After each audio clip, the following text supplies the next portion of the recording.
beaucoup, l'élection présidentielle reste un événement politique réservé aux élites. Entre méfiance et désintérêt, une partie des citoyens ne se sont pas toujours concernés. Certains estiment que, quel que soit le vainqueur, le quotidien ne changera pas. Pourtant, l'enjeu est crucial. Derrière chaque bulletin de vote se joue l'avenir du pays. Emploi, santé, éducation, pouvoir d'achat, autant de sujets qui touchent directement les citoyens.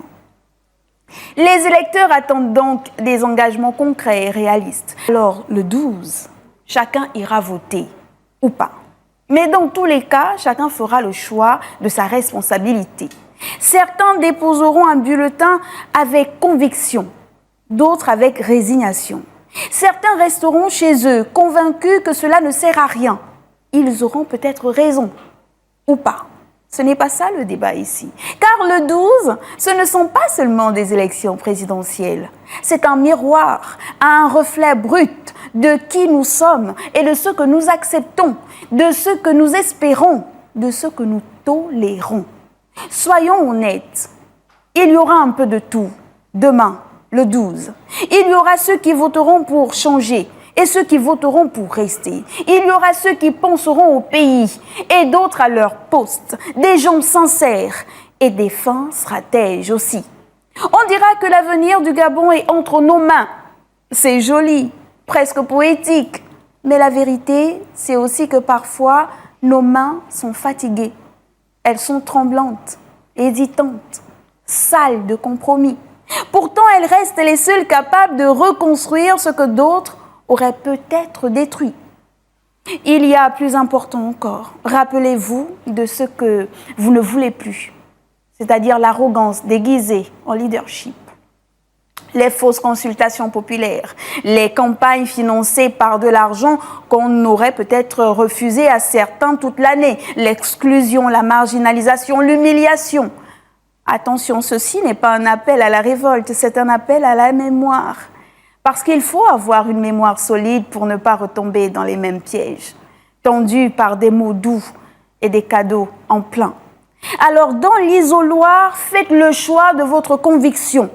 Ce petit espace étroit, froid, presque anonyme, que l'on appelle isoloir, qui deviendra le théâtre le plus intime de notre vie citoyenne. C'est là, à l'abri des regards, des téléphones portables, que se jouera une scène cruciale, celle du choix. Pas celui qu'on crie dans les rues, pas celui qu'on poste sur les réseaux sociaux entre deux selfies patriotiques, mais celui qu'on garde au fond de soi. Celui qui dit vraiment qui l'on est ou qui on espère devenir. Dans cet isoloir, rien n'est écrit d'avance, même pas votre bulletin. Là, vous avez une arme redoutable entre les doigts, un simple papier, une chance peut-être, ou un dernier sursaut d'espoir. On pourrait donc voter par habitude, par peur, par fatigue. On pourrait se dire que tout est joué, que ça ne sert à rien, que de toutes les façons, ils feront ce qu'ils veulent. Mais à ce moment précis, vous êtes le seul avec votre conscience. Et votre conviction, même chétive, même cabossée par les déceptions du passé, vaut mieux que le silence. Faites le choix de vos rêves ou de votre colère. Faites le choix de l'avenir que vous voulez expliquer à vos enfants. Faites le choix de ne plus subir. Faites le choix de dire non à l'oubli, non à l'immobilisme, non au mépris. Alors n'oublions pas que chaque vote compte. L'abstention massive profite souvent aux mêmes dynamiques politiques, laissant peu de place au changement. Or, s'impliquer, c'est influencer la trajectoire du pays. C'est exiger des dirigeants une gouvernance transparente et efficace. C'est rappeler que le pouvoir appartient au peuple et non à une poignée d'individus.